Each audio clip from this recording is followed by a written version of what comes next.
फकीर मोहन सेनापति की 6 acres and a third.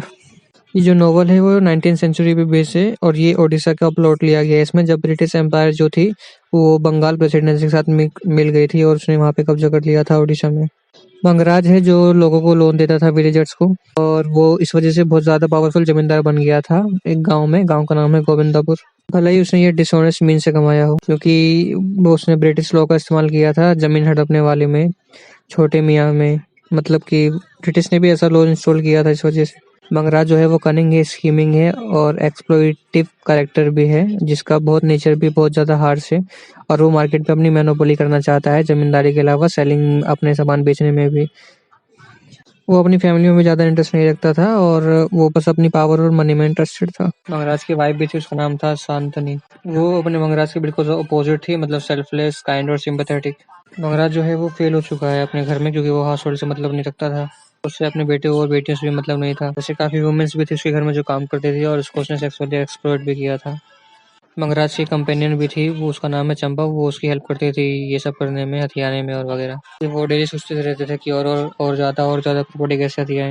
Sheikh दीदार मियाँ वहाँ के इम्पोर्टेंट जमींदार भी थे, मतलब वो भी एक बड़े जमींदार थे वहाँ के। उनकी भी जमीन थी ओडिशा में और रामचंद्र में, लेकिन वो जो था वो पार्टीज में अपने पैसे खराब कर देता था, इस वजह से वो अब उसके ऊपर डेप्थ हो गया बहुत ज्यादा। और मंगराज ने फिर इसका भी फायदा उठाया। जब जमींदार वो था, वो जब ड्रंकन में था, मतलब दारू भी रखा था, उसने उससे साइन करवा दिया फर्जी।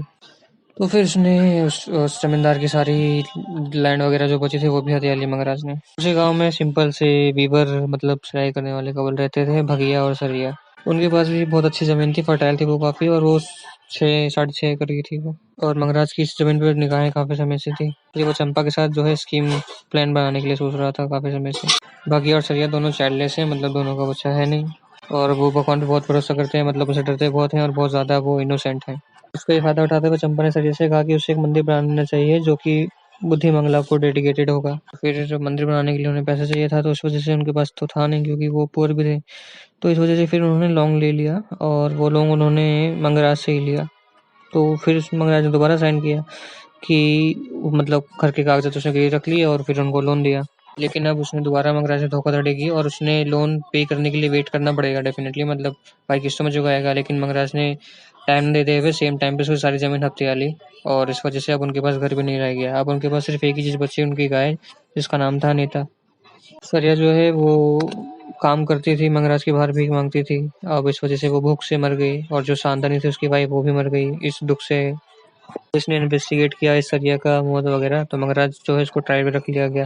लेकिन भाई पैसा वैसा था उसके पास और पहुंच भी थी, तो इस वजह से उसको गिल्ट मर्डर के लिए नहीं दोषी दिया गया। लेकिन उसने उसकी गाय रख ली थी, तो उसके लिए उसको गिल्टी माना गया।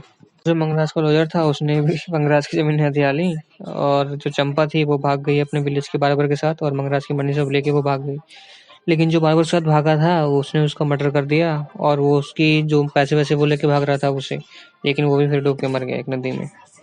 फिर मंगराज जो है वो कैसे तैसे छूट तो गया, लेकिन अब वापस गांव में जाके उसने अपनी पार की जिंदगी गिल्ट और डिस्पेयर में बिताई। वो कैसे भी था, लेकिन वो ब्राह्मण्स को खाना भी खिलाता था, तो ये इसका हम कह सकते हैं एक तरह से गुड नेचर था यहाँ पे। मगर इसके पास जितनी सारी जमीन थी उसमें मोस्टली सारी टैक्स फ्री थी। वो अपने यहाँ काम करने वाले लोग को टाइम से पेमेंट भी नहीं देता था। और उसके यहाँ जो काम करते थे ना लोग खेत में, वो खुद पर्सनली जाके देखता था कि पहले तो मतलब डेफिनेटली चावल पकाते हैं पानी में डाल के, तो जो पानी बचता था वो पहले पानी पिलाता था उन लोगों को, उसके बाद वो चावल देता था ताकि वो लोग ज्यादा खाना ना खाएं और पानी पी के उनका पेट भर जाए। जब उसकी जमीन में खेती कम हो गई तो वो अपने भाई श्याम की जमीन पे चला गया, उसकी नजर उसमें वहां भी पड़ गई। श्याम जो था वो लोअर कास्ट का था, अनटचेबल था। तो फिर उसने उसको उससे ज़्यादा उसके साथ ट्राई करने की कॉम्प्लीमेंट की, मतलब ट्राई करने के लिए उसने बताया कि भाई तुमने बीज जो है ना वो बहुत ज़्यादा पास पास लगा रखे हैं अपने खेत में, तो इससे वो प्रॉपर उगेंगे नहीं।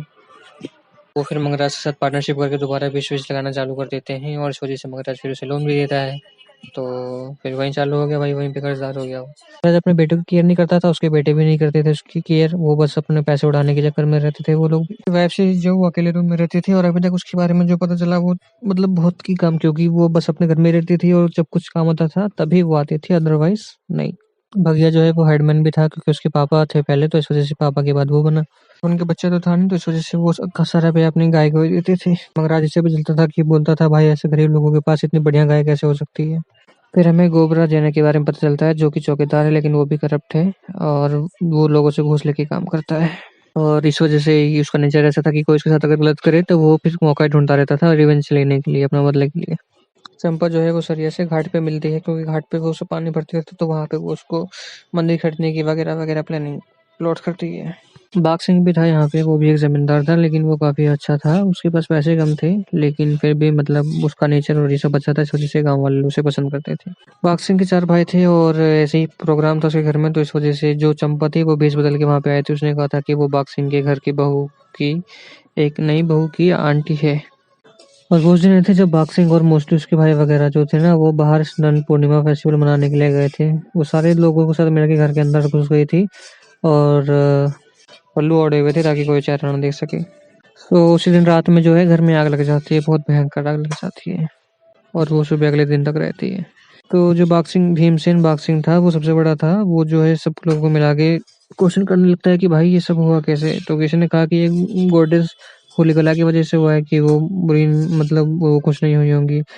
किसी ने कहा कि बुद्धि मंगला भगवान जी की वजह से हुआ है, और किसी ने कहा कि एक नई औरत भी आई थी, वो शायद उसने उसके कदम जो है वो खराब होंगे, इल फेथ होंगे, इस वजह से उसकी वजह से हुआ होगा। फिर जो बॉक्सिंग है वो कंफर्म करता है बहू से, भाई कि तुम्हारा बेटा कोई ऐसे वैसी आंटी बंटी थी क्या। उसने बोला कि नहीं ऐसा तो कोई नहीं था। तो फिर ये कंफर्म हो जाता है कि ये शायद मंगराज की चाल है। शेख इनायत हुसैन वहाँ का पुलिस वाला है।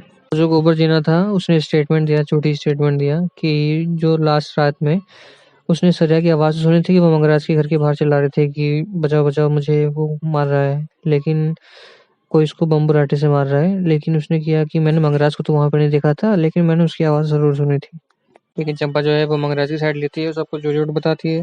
फिर वो कहता है कि मैंने गाय उससे इसलिए ली थी क्योंकि जो केस में कोर्ट में केस भी चला था उसकी कोस्ट की रिकवरी के लिए।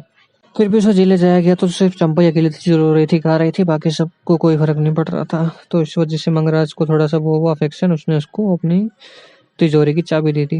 इस वजह से राम राम लाला, एक लॉयर ही है ये भी उसी की तरह ग्रेडी वगैरह था, चालबाजी करता था। उसने मैं सोचा मंगराज से फायदा उठा लेंगे, तो उसने बोला कि मैं तुम्हें जेल से निकाल सकता हूँ।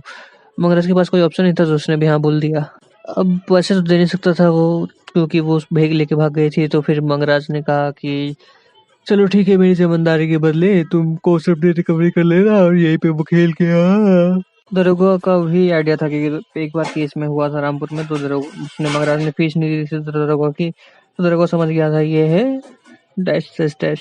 गोविंदा जो है वो अपने गांव जाना चाहता था, उसका चंपा का बॉयफ्रेंड, लेकिन चंपा जी थी वो कटक जाना चाहते थे। अब दोनों की लड़ाई झगड़ा हो गया और इसमें उसने काम कर दिया अपने रेजर से। लोगों को लगा कि चंपा जो है वो सांप के काटने से मरी है। और जेल में बाकी लोग भी थे, तो वो लोग भी मंगराज से दुश्मनी निकाल रहे थे, तो बस थोड़ा ही बहुत हो जाती थी उनमें भी आपस में। गोबर जना को भी जेल हो गई थी, क्योंकि उसने भी जो मतलब विटनेस वगैरह थे उनको मैनिपुलेट किया था। इस वजह से दोनों में फिर बहुत ज़्यादा फाइट हुई और गोबर जना तो मर गया फिर। और इस वजह से मंगराज को भी काफ़ी चोटें आई थी। इलाज विलाज हुआ मंगराज से, फिर बोले कि चलो भाई अब तुम घर जा सकते हो, लेकिन कोई सुनी नहीं आया ऐसे घर से। फिर फाइनली मुकुंदा एक उनकी हस्बैंड ही थी वो, लेकिन संताने की हस्बैंड मतलब सॉरी सर्वेंट थी, तो वो अच्छी थी। इस वजह से उसने आई वो अपनी 2 गाय बेच दी, लेकिन मंगराज को फिर छोड़ा के लिए आई। और फिर मंगराज जो था वो अपनी उसकी भी आखिरी सांसें चल रही थी, वो भी दर्द में था, वेट में था, डिस्पेयर में था, और गिल्ट हो रहा था उसको।